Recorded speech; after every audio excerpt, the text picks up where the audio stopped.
ಸಂಯುಕ್ತ Karnataka YouTube ಚಾನಲ್ಗೆ ಆತ್ಮೀಯವಾದ ಸ್ವಾಗತ. ಇಂದಿನ ನವರಾತ್ರಿ ವಿಶೇಷ ಕಾರ್ಯಕ್ರಮದಲ್ಲಿ ನಮ್ಮೊಂದಿಗಿದ್ದಾರೆ ಶೈವಾಗಮ ಪ್ರವೀಣರು, ವೇದ ವಿಭೂಷಣರು, ವಿದ್ವಾನ್ ಸುಮನ್ ಭಾರದ್ವಾಜ್ ಅವರು. ಕಾರ್ಯಕ್ರಮಕ್ಕೆ ಆತ್ಮೀಯವಾದ ಸ್ವಾಗತ. ನಮಸ್ಕಾರ.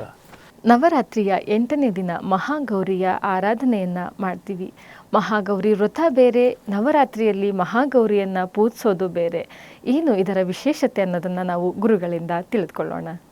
ಓಂ ಶ್ವೇತ ವೃಷಸಮಾರೂಢಾಂ ಶ್ವೇತವಸ್ತ್ರವಿಭೂಷಿತಾಂ ಶುದ್ಧ ಸಾತ್ವಿಕರೂಪಾಂ ತಾಂ ಮಹಾಗೌರೀಂ ನಮಾಮ್ಯಹಂ.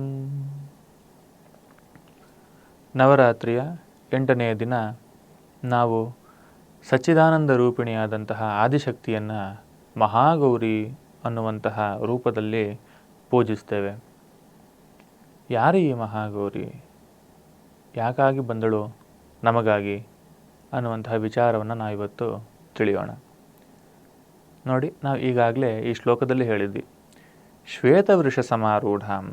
ಶ್ವೇತ ಅಂದರೆ ಬಿಳಿಯ, ವೃಷ ಅಂದರೆ ವೃಷಭ, ಸಮಾರೂಢಾಂ ವೃಷಭ ಮೇಲೆ ಕೂತಿದ್ದಾಳೆ. ಶ್ವೇತವಸ್ತ್ರ ವಿಭೂಷಿತಾಂ ಅಂದರೆ ಬಿಳಿಯಾದ ವಸ್ತ್ರವನ್ನು ಧರಿಸಿದ್ದಾಳೆ. ಶುದ್ಧ ಸಾತ್ವಿಕ ರೂಪಾಂ ತಾಂ, ಶುದ್ಧ ಸಾತ್ವಿಕ ರೂಪಳಾದಂತಹ ತ್ವಾಂ ನಿನ್ನನ್ನು, ಮಹಾಗೌರೀಂ ನಮಾಮ್ಯಹಂ ಮಹಾಗೌರಿಯನ್ನು ನಾನು ನಮಸ್ಕರಿಸುತ್ತೇನೆ. ನಮಗೆ ಇಷ್ಟರಲ್ಲೇ ಗೊತ್ತಾಗ್ತಿದೆ ಎಲ್ಲವೂ ಸಹ ಬಿಳಿ ಅಂಥೇಳಿ ಅಂತ. ಹೌದು, ಗೌರ ಅನ್ನೋದು ಗೌರವರ್ಣ ಅಂತ. ಗೌರವರ್ಣ ಅಂದರೆ ಬಿಳಿಯಾದ ವರ್ಣ ಅಂತ ಅರ್ಥ ಆಗುತ್ತೆ. ಮಹಾಶ್ವೇತ ಅಂತ ಅರ್ಥ ಮಹಾಗೌರಿ ಅಂದರೆ ಏನೇನು ಬಿಳಿ ಕಾಣುತ್ತೋ ಅದಕ್ಕೆಲ್ಲದಕ್ಕೂ ಉತ್ಕೃಷ್ಟವಾದಂತಹ ಬಿಳಿ. ಹಾಲು ಬಿಳಿ, ಹಿಮ ಬಿಳಿ, ವೃಷಭ ಬಿಳಿ, ಬಿಳಿಯ ಕಮಲ ಇದೆ. ಈ ಯಾವ್ಯಾವ ಬಿಳಿಯ ವಸ್ತುಗಳಿದೆ ಅದೆಲ್ಲದಕ್ಕಿಂತಲೂ ಸಹ ಬಿಳುಪಾದಂತಹದ್ದು ಮಹಾಶ್ವೇತ ಅಂತ. ಹಾಗಾದರೆ ದೇವಿ ಈ ರೀತಿಯ ರೂಪವನ್ನಾದರೂ ಪಡೆದಿದ್ದು ಹೇಗೆ ಅನ್ನೋದು ನಾವು ತಿಳಿಯೋಣ.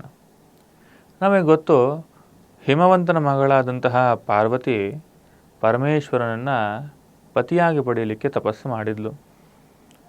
ಆ ತಪಸ್ಸಿನ ಸಂದರ್ಭದಲ್ಲಿ ಪರಮೇಶ್ವರ ಬಂದ, ಅವಳನ್ನು ನಾನಾ ರೀತಿಯಾದ ಪ್ರಶ್ನೆಗಳಿಂದ ಪರೀಕ್ಷಿಸಿದ. ಆ ಪರೀಕ್ಷೆಯಲ್ಲೆಲ್ಲ ಸಹ ದೇವಿ ಉತ್ತೀರ್ಣಳಾದಳು. ಪರಮೇಶ್ವರನನ್ನು ವಿವಾಹ ಆಗಬೇಕು ಅಂತಾಯಿತು. ಆದರೆ ತಪಸ್ಸಿನ ಪ್ರಭಾವದಿಂದ ದೇವಿಯ ಶರೀರ ಕೃಷಿಸಿ ಹೋಗಿತ್ತು. ಎಷ್ಟು ಕೃಷಿಸಿ ಹೋಗಿತ್ತು, ಇನ್ನು ಶುಷ್ಕವಾದಂತೆ, ಒಣ ಹಣ್ಣಾದಂತೆ ಆಗಿ ಹೋಗಿತ್ತು. ಅದಷ್ಟೇ ಅಲ್ಲ, ಯಾವುದೇ ಸೌಂದರ್ಯಪ್ರದವಾದಂತಹ ವಸ್ತುಗಳಂತೂ ಉಪಯೋಗಿಸುವುದೇ ಇಲ್ಲ. ಯಾಕೆ ಅಂದರೆ ತಪಸ್ಸನ್ನು ಮಾಡಬೇಕಾದ್ರೆ ಕನ್ನಡಿಯನ್ನು ಸಹ ನೋಡುವಂಥದ್ದಿಲ್ಲ. ಇದೊಂದು ನಿಯಮ ತಪಸ್ಸಿನಲ್ಲಿ. ಇನ್ನು ಹಾಗೆ ಇರಬೇಕಾದ್ರೆ ಸೌಂದರ್ಯಪ್ರದವಾದಂತಹ ಯಾವುದೇ ವಸ್ತುವನ್ನು ಸಹ ಉಪಯೋಗಿಸುವುದಿಲ್ಲವೇ ಇಲ್ಲ. ಇಂತಹ ತಪಸ್ಸನ್ನು ಮಾಡಬೇಕಾದ್ರೆ ಶರೀರ ಕೃಷಿಸುವುದಂತೂ ಹೌದು, ಮತ್ತು ನಮ್ಮ ಚರ್ಮ ತ್ವಚೆ ಕಪ್ಪಾಗುವುದು ಹೌದು.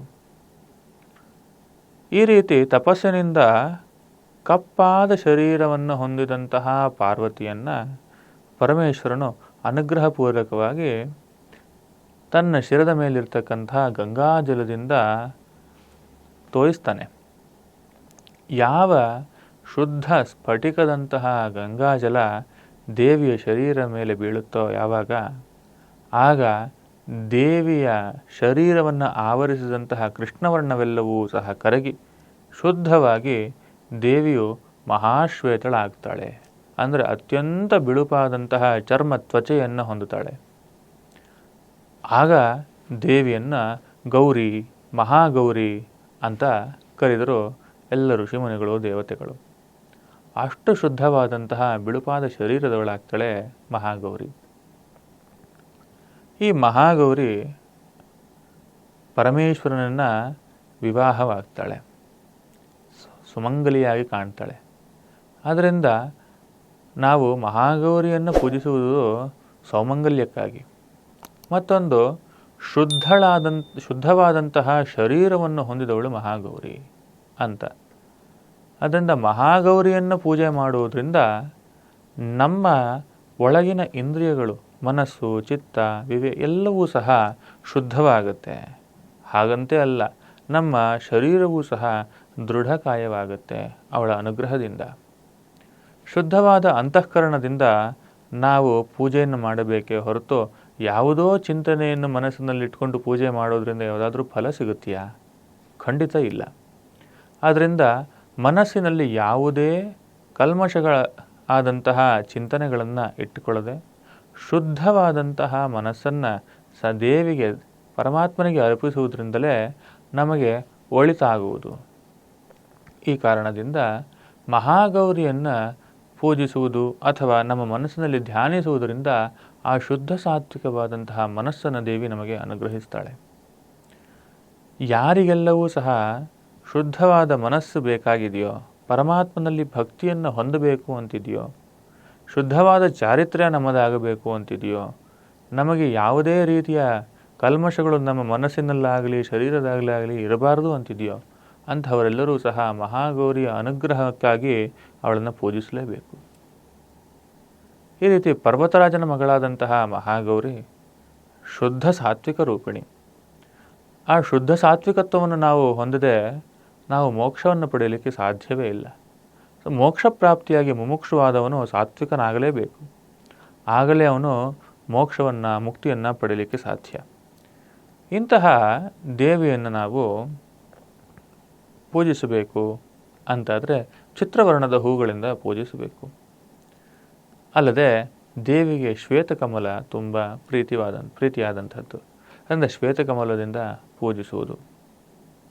ಮತ್ತು ಆ 8ನೇ ದಿನ ನಮ್ಮ ನವರಾತ್ರಿಗಳಲ್ಲಿ ದುರ್ಗಾಷ್ಟಮಿಯೂ ಆಗಿರುತ್ತೆ.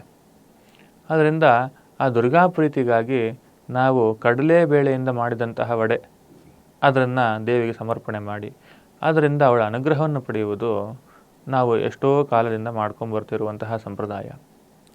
ಈ ರೀತಿ ದೇವಿಯ ಪೂಜಾದಿಗಳನ್ನು ಮಾಡಿ ದೇವಿಯ ಅನುಗ್ರಹದಿಂದ ನಾವು ಶುದ್ಧ ಸಾತ್ವಿಕರಾಗಿ ಮಹಾಗೌರರಾಗಿ ದೇವಿಯಲ್ಲಿಯೇ ಸಹ ಸಾಯುಜ್ಯವನ್ನು ಪಡೆಯಬೇಕು ಅನ್ನುವುದು ಮಹಾಗೌರಿಯ ಪೂಜೆಯ ನಿಜವಾದ ಅರ್ಥ. ಆದ್ದರಿಂದ ನಾವೆಲ್ಲರೂ ಮಹಾಗೌರಿಯನ್ನು ಶುದ್ಧ ಮನಸ್ಸಿನಿಂದ ಪೂಜಿಸಿ ದೇವಿಯಲ್ಲಿ ಸಾತ್ವಿಕತ್ವ ನಮ್ಮಲ್ಲಿರಲಿ ಅಂತ ಹೇಳಿ ಪ್ರಾರ್ಥಿಸೋಣ.